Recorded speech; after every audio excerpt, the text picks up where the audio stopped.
વડોદરા શહેરના કારેલીબાગ વિસ્તારમાં આવેલા ખાસવાડી સ્મશાનમાં અંતિમ ક્રિયાની સુવિધાઓના અભાવના કારણે મૃતદેહના અંતિમ સંસ્કાર માટે લગભગ 1 કલાક સુધી રાહ જોવી પડી હતી, જેને લઈને મૃતકના પરિવારજનો અને નજીકના પરિચિતો મિત્રોમાં ભારે આક્રોશ જોવા મળ્યો હતો।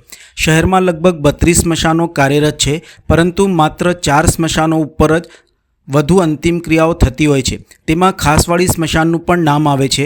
શનિવારથી ચાલુ વરસાદના કારણે ત્યાં રાખવામાં આવેલા લાકડા ભીંજાઈ જતા અંતિમ સંસ્કાર માટે જરૂરી સામગ્રી ઉપલબ્ધ ન રહી હતી। મૃતદેહ લઈને અંતિમ સંસ્કાર માટે સ્મશાનમાં આવેલા પરિવારજનોને કલાક સુધી રાહ જોવી પડી હતી। મૃતકના નજીકના સ્વજનોએ મીડિયા સમક્ષ પોતાની વ્યથા વ્યક્ત કરી હતી। તંત્રના દાવાઓ અને હકીકત વચ્ચેનો ફરક અહીં સ્પષ્ટ રીતે જોવા મળ્યો હતો।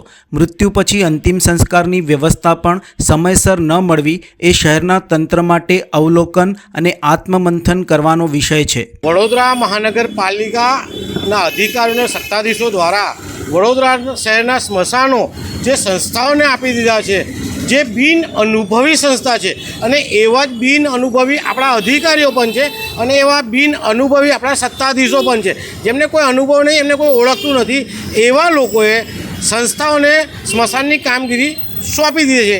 એક મૃતદેહના 7,000 થી 7,500 કોર્પોરેશન ચૂકવશે એ રીતના આપ્યું છે। ગઈકાલે જે ખાસવાડી સ્મશાનમાં બનાવ બન્યો છે કે મૃતદેહ આવે છે, 1 કલાક સુધી એમને લાકડા મળતા નથી, લાકડા મળે છે તો ભીના લાકડા મળે છે, જે માથાના ભાગે મૂકવાના જાડા લાકડા એ પણ ભીના મળે છે। એટલે જે સુવિધાનો અભાવ પહેલાં સુવિધાનો અભાવ છે, જે પહેલાં સુવિધાઓ મળતી હતી એવી સુવિધા કંઈ મળતી નથી।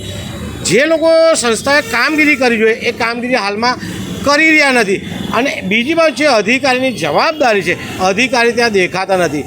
જાણવા મળેલ માહિતી મુજબ ભારતીય જનતા પાર્ટીની અંદર જે તે આ સ્મશાનો આપી દીધા છે એને લઈને કચવાટ ઊભો થયો છે। એ પ્રમુખ હોય કે ધારાસભ્ય હોય કે સાંસદ હોય કે નગરસેવક હોય, એ કચવાટ ઊભો થયો છે, પરંતુ આનું નિરાકરણ લાવી શકતા નથી। ક્યાંક ને ક્યાંક ટકાવારી મળી ગઈ છે, એના કારણે નિરાકરણ આવતું નથી એવું મને લાગી રહ્યું છે। પરંતુ આ ખાસવાડી સ્મશાન કે અન્ય સ્મશાનમાં જે પણ મૃતદેહ આવતો હોય, આ સંસ્થાઓને અમારી વિનંતી છે કે નીતિ નિયમ મુજબ કામગીરી કરે, વહેલામાં વહેલી તકે એમને અગ્નિદાહ મળે એવા પ્રયાસ કરવા જોઈએ। સાથે વડોદરા મહાનગરપાલિકાના સત્તાધીશોને અધિકારીને વિનંતી છે કે આ સ્મશાનોમાં જો તમે કટકી ખાધી હશે તો કુદરત નહીં છોડે, પરંતુ જે રીતના હમણાં જાહેરાત કરવામાં આવી કે જૂની સંસ્થા કામ કરશે, તો આ જૂની સંસ્થાઓને પણ તમે જે તે લેટર આપેલા છે એવા નવા લેટર આપે અને તો જૂની સંસ્થા કામ કરશે। તમે સંસ્થાઓ પાસે જૂની સંસ્થા પાસે ધક્કા ખાઈ રહ્યા છો, પણ જૂની સંસ્થા માનતી નથી। કેમ? તમે એક પત્ર પાઠવશો તો જ જૂની સંસ્થા કામ કરવા કાર્યરત થશે તેવું મને લાગી રહ્યું છે। પહેલી બોલીની જે પરિસ્થિતિ હતી એવી આ બોલી પરિસ્થિતિ છે। લાકડા જો બિલકુલ લીલા છે, કોઈ માણસ દેખાય છે આટલા જગ્યામાં? તમને કોઈ કોર્પોરેશને જે સફાઈ કામદારો મૂકે છે એ પણ દેખાતા નથી। લાકડા ડાઘો જાતે જ મૂકવાના, તો પૈસા ભરાના તમારે આપવાના ભાઈ। તમારી જે માણસો તમારી જોડે તંત્ર છે તે તંત્ર બિલકુલ નિષ્ફળ ગયેલું છે। તંત્રને વારંવાર રજૂઆત કરવામાં આવે છે કે સ્મશાનના મુદ્દા માટે તમે જે કંઈ ઠરાવ કર્યા છે એ ઠરાવ પાછા કરો, છતાં પણ આ તંત્ર સુધારવાનું નામ લેતું નથી।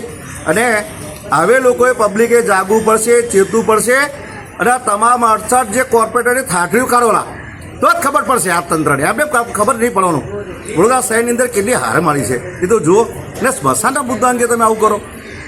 આજે અમારે જેવા એક જાગૃત તરીકે વકીલ તરીકે મારે તમારે રજૂઆત કરવાની, હે સુધારવાનું નામ લો, ઉપરવાળ તમે કોઈ દિવસ છોડે નહીં આ સ્મશાનના મુદ્દે। આપનો પરિચય? Advocate Jagdeep Parmar, legal cell chairman, Vadodara શહેર।